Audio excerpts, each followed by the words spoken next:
Konon disebutkan kalau orang Sunda dan Jawa yang nekat menikah maka bahtera rumah tangganya tak akan menemukan kebahagiaan.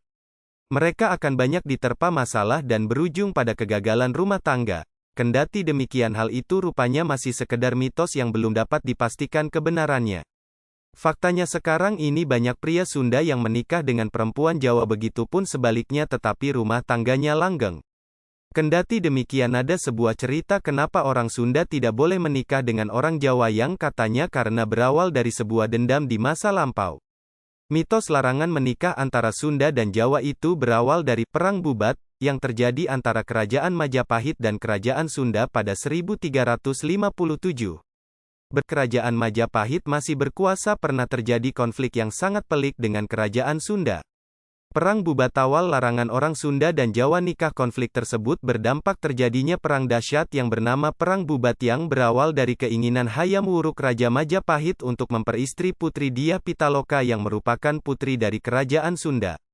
Hayam Wuruk diyakini jatuh cinta setelah melihat sebuah lukisan bergambar Dia Pitaloka di kerajaannya. Ia pun meminang Putri Prabu Linggarbuana tersebut dan diterima dengan bahagia. Dia Pitaloka bersama rombongan kerajaan Sunda lainnya berangkat ke Majapahit untuk segera menikah dengan Hayam Wuruk.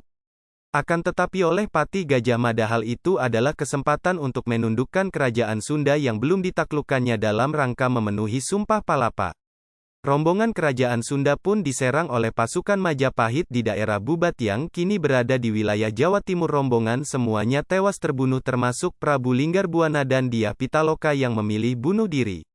Tewasnya Dia Pitaloka ini membuat Hayam Wuruk berkabung bahkan mengirimkan permohonan maaf sebesar-besarnya kepada rakyat Sunda. Perang Bubat ini juga menjadi awal renggangnya hubungan Hayam Wuruk dan Gajah Mada yang awalnya disebut sebagai Dwi Tunggal yang kompak. Sama dengan 0.4s lebih besar. Dari beberapa sumber menyebutkan bahwa sebenarnya tujuan lain dari keinginan Hayam Wuruk menikah dengan Dia Pitaloka untuk alasan politis yang dapat mempererat hubungan kerajaan Majapahit dan Sunda, namun disalahpahami oleh Gajah Mada.